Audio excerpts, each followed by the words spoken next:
everybody, Spirit Otter here, and welcome back to Phoenix Wright Ace Attorney. Sorry I haven't uploaded in the past few days. Life caught up with me, and yeah, I'm back now, and I'm gonna try not to, gonna try to keep it going. So let's get moving, shall we? Lana Skye intended to murder Detective Goodman. That's why she called the victim all the way out to the prosecutor's office. I'm sure the chief prosecutor held a grudge against the victim. Nothing else could drive a human to plunge a knife in again and again. Oh? Oh. I see a contradiction. I do remember I watched I watched my previous video to catch me up, so I do remember what's going on. Alright, so let's do this. It does sound a lot like premeditation, doesn't it? So, if I order a pizza, does that mean I'm planning on killing the delivery boy? In any case, the defense may now cross-examine the witness. Right?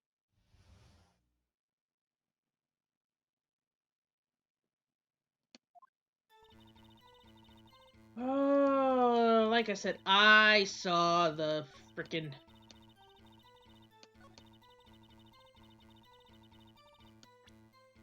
Again and again, you say?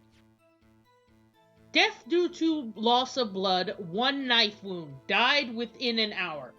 1 knife wound. Objection. You say she stabbed him again and again? But you couldn't have witnessed that. Are you testing me? Then I'll test you. With my moss surprise. No thank you. I'm good. I'm afraid the moss is growing under our feet as we wait, Miss Starr. Edgeworth? What do you mean? I shouldn't have to explain this, but take a look. The autopsy report states that... Why is Edgeworth... Oh, wait. She's been, like, really mean to, like, prosecutors and stuff like that. So I think he wants a piece of this.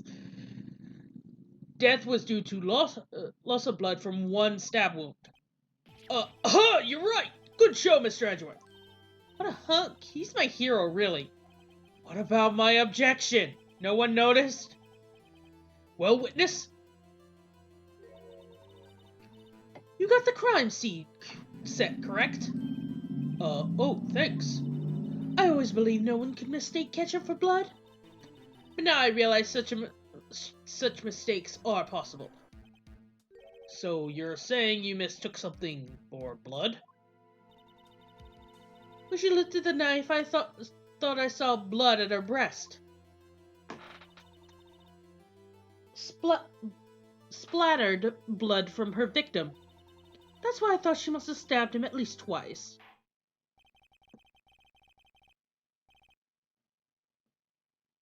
Then tell us what you saw that you thought was blood. Testify. Her red muffler looks like blood to me. Okay, so you mean her scarf? Okay. Well, yeah, that's not possible. Look at this photo. Where's her scarf?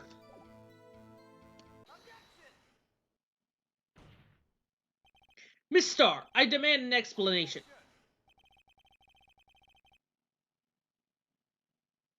Okay then, Edgeworth. The witness is clearly not suited for detective work. What? The suspect was not wearing a scarf or muffler of any kind when she stabbed the victim. And you've proved it yourself with this photograph. Huh? But that can't be! Only a true professional could be so clueless. I'm sure you'll make a good lunch lady, have no fear. Harsh words, but good. In the end, Mr. Edgeworth prevails. What was my objection, chop liver? Yeah, exactly. But there was a scarf. No, something red, really. Well, now, where were we? The witness has given us an entertaining interlude, but back to business. What? Very well, witness, continue your testimony. You saw the crime and apprehended the suspect. Tell us about that. Very well. I do remember some things accurately, at least. Ultimately, we couldn't shake the most important part of her testimony. The most important part? The part where your sister stabs the victim. This next testimony might be the moment of truth. Blit, blit, blit. Alright, apprehending the suspect. After the murder, the suspect was attempting to run behind a partition off to her side. I quickly caught her and explained to her her rights and arrested her on the spot. And yes, when I arrested her, she mentioned the muffler. That's why she had me confused in my testimony earlier. The chief prosecutor made to escape, but against Angel's star, resistance is futile. Blip, blip, blip.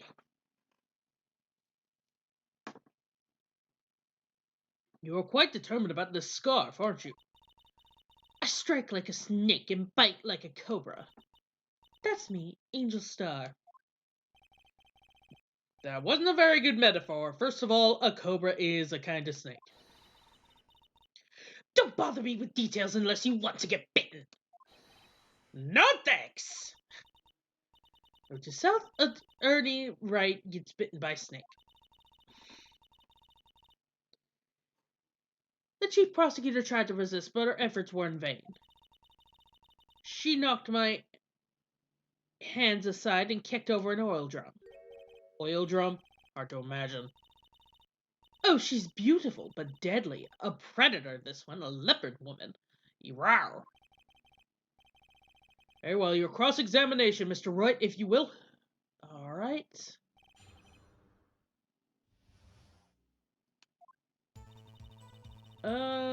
Let's see.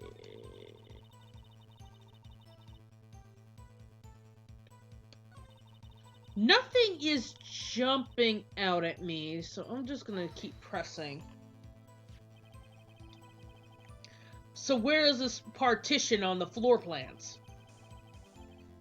I'm sure she means this wall next to the car. That's right. There was a wall there, about 6 feet high. She was obviously trying to hide herself. Quite a natural thing for a criminal to do. And what did you do then? I quickly caught her, explained her rights to her, and arrested her on the spot. When I arrested her, she mentioned the muffler. Alright, so... You say quickly. Were you close to the suspect?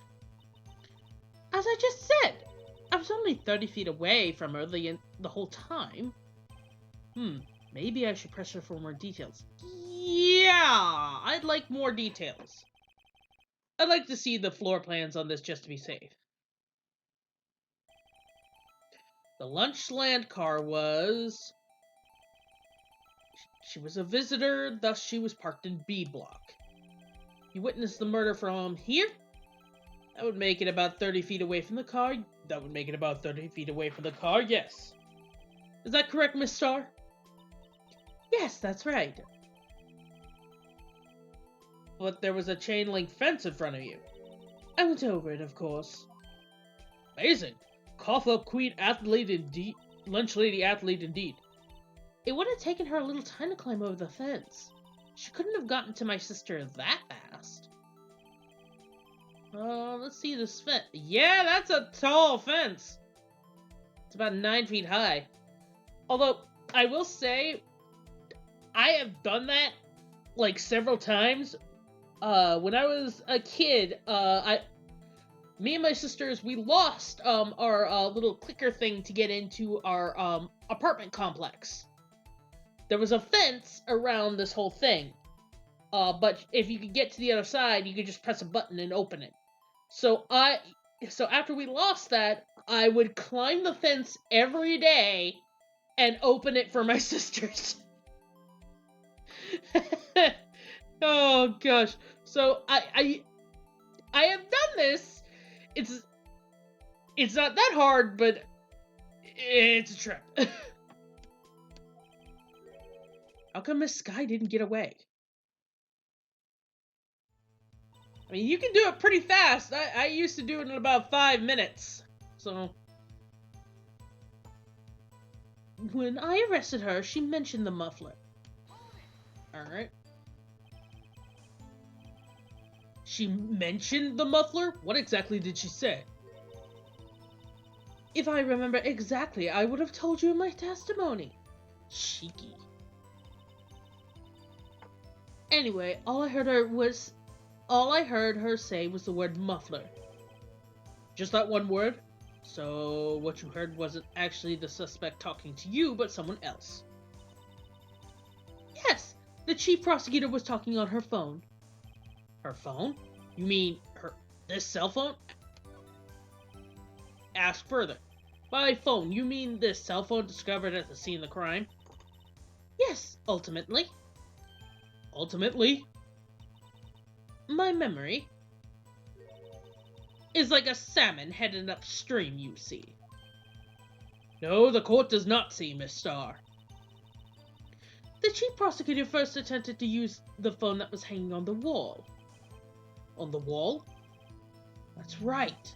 Near the car, there was an emergency phone hanging on the wall. Apparently it was out of order. So she used her phone, her cell phone.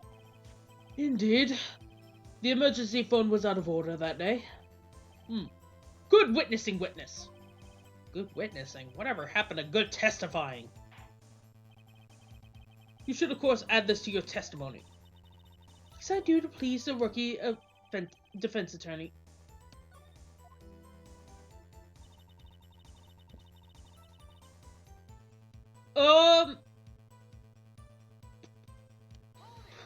Wait a minute. Do you think you could restate that in your testimony for the court? Oh, I was going to ask the same thing. I'll only say this one time, so listen close, rookies.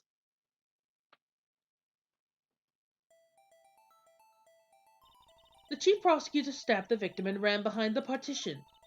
She picked up the emergency phone on the wall, but it was out of order. So she pulled her own cell phone out of her pocket.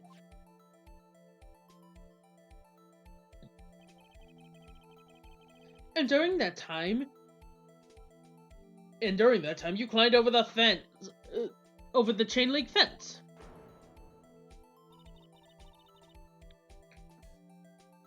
Then, when I boldly grabbed her arm, the chief prosecutor hung up her phone. And you saw her doing this?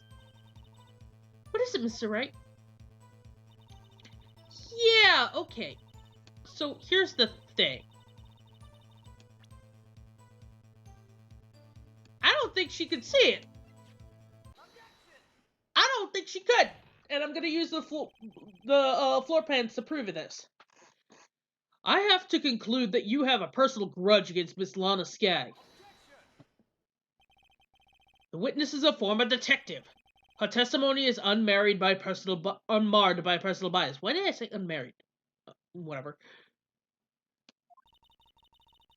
Well, who would have thought that you would be my knight in shining armor, prosecutor? You, who together with the chief prosecutor kicked me out 2 years ago. Well, Miss Starr, this is a fatal contradiction with your testimony. How do you explain this? I don't know what you're talking about. Mess with me, I'll make you cough it all up. Let's look at the floor plans. You said you witnessed the crime from this point. However, that's true. You couldn't possibly have seen Miss Sky make that phone call. I believe you see what I'm getting at. That emergency phone was on the back of this partition. If you were indeed in B block, you couldn't have seen it! What? Order! Order! What is the meaning of this? It's simple, Your Honor. She's not coughing up lunch. She's coughing up lies!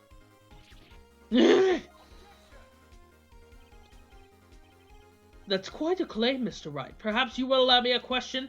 Tell us what lie this witness has told the court.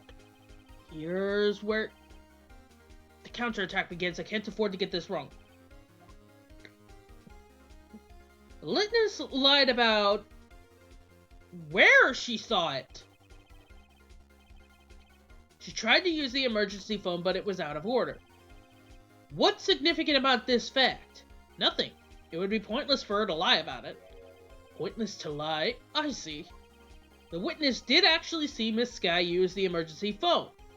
In other words, Miss Starr witnessed the crime from a different location. A different location? Now that's a pointless lie if I ever heard one. Objection! Before you call my lie pointless, at least let me tell it. Let me ask a question to our clever wordsmith, Mr. Wright. Just where was the witness when she saw the crime? Alright. All the testimony we heard until now points to one direction. A place where Miss Starr witnessed the crime was... I'm gonna say here.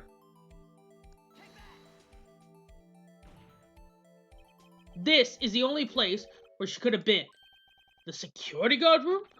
Indeed, the security room in the underground parking lot is well positioned. It's built on the second level. You can see the entire lot. She would have been able to see the emergency phone from there. But why there? There are many other places where she could have seen the phone. Aren't there any other places she could have seen the phone? Not in this case, Your Honor. The witness was not part of the The witness was not part of the prosecutor's office. Couldn't park in A block. The only place she could have seen the crime and the back of the partition is here. Remember in your testimony you said you brought lunch to your boyfriend in the security guard room? Yes? Well, Miss Starr, how many years have I been getting the better of men? To think the tables could be turned. Today a man has gotten the better of Angel Starr. Wait, are you just admitting that you're using those men? Kinda scummy. Jeez. Alright. Order! Order! Witness! What have you done? You used to be a detective. You should know better. I'm not turning back. The guilty will be punished. And now I'll do what I must to make sure justice prevails. The guilty? Is she talking about Miss Sky? Mr. Wright, doesn't this strike you as odd? Why did Miss Starr lie? It doesn't make any sense. Huh? She could have just said she saw the crime from the security guard station. It wouldn't change anything. Exactly. This photograph tells it all. It was the defendant who stabbed the victim. The truth still stands. It still stands. I disagree, Mr. Edgeworth. What? If a witness is found to be lying, they're guilty of perjury. She knows this. She wouldn't risk that without a good reason. Tell us what that reason was, Mr. Wright. Me. Who else? That's right. Let's review what we know. Miss Starr witnessed the crime from the security guard station. She lied and said she saw it from B block. Must make a vital difference, but what? What would it change?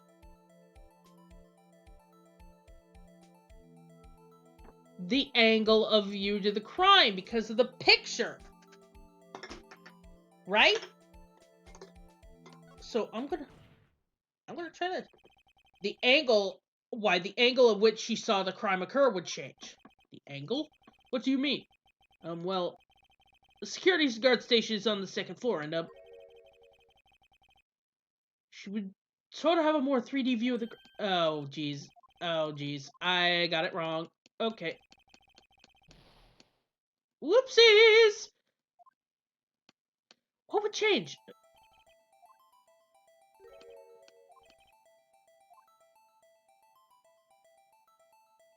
Oh, the distance!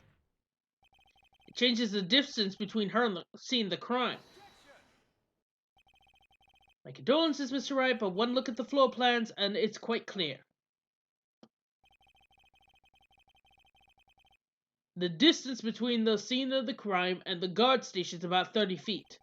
I don't see how that would change what she could see. What she saw is not in question here. What matters is the time it would take her to reach the scene of the crime. Yeah! There we go. Miss Stark, you witnessed the crime scene from the security guard station. Now, how long did it take you to go from there to the scene of the crime where you arrested Miss Sky? Well, witness, you...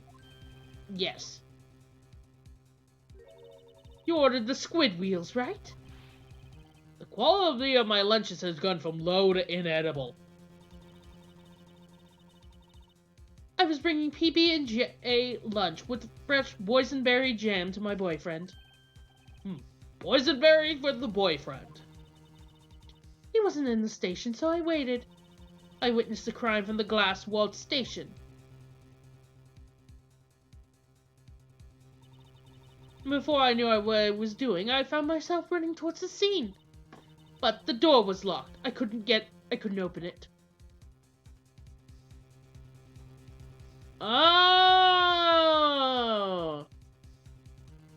That's why she had to... Okay. That's why I had to go through the visitors parking in B block. That's quite a detour. It probably took me at least 5 minutes to get to the scene of the crime. 5 minutes? This changes things considerably. But it was that woman over the air, in the defendant chair who stabbed him. Blah, blah, blah. I can speak. I know it. I have the photographic evidence.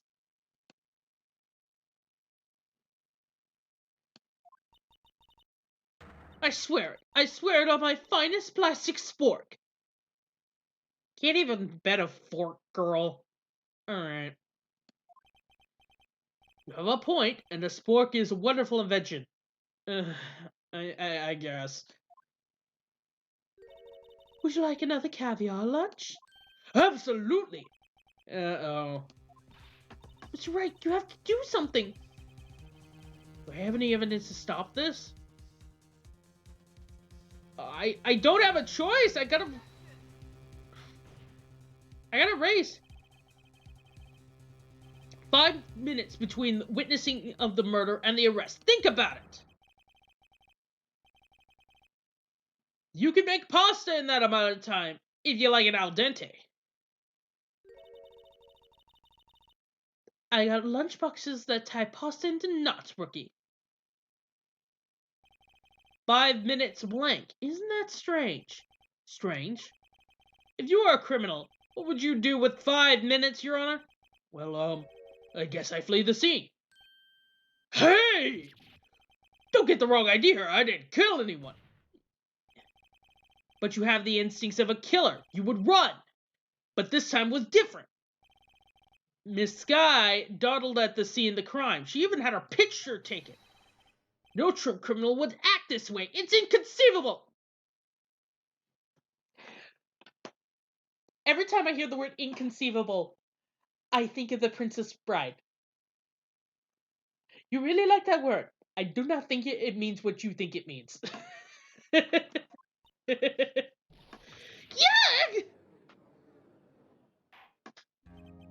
Well then, it seems we come to the end of this testimony. She has a grudge against the defendant, and there's a blank in her testimony. Mr. Edgeworth, is the next witness ready to go? Unfortunately, it appears we have overestimated the witness on the account of her professional history. We did it! We screwed that can shut, Mr. Wright. That was too close. I'm afraid that the cough-up queen has been dethroned. And with that, court is adjourned. Huh? What's going on now? Edgeworth, you ordered the squid reels, right? That's the one she tried to force off me. I prefer not to take the defense's leftovers. Anything else to say? I might be able to save you. I have decisive evidence. What was that? This is another one of those trick lunchboxes? My apologies, but we have no further questions to ask of you, Miss Starr. Ah! Is this your jumbo lunchbox? Oh, a triple-decker! I don't know why that's making me laugh. Okay.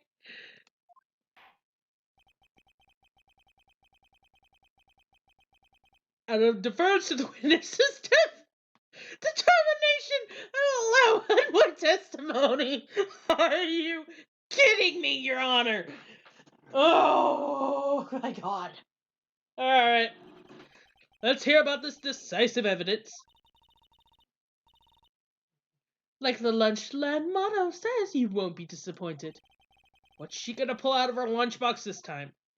Alright, we will do that next time. I'll see y'all then. Bye!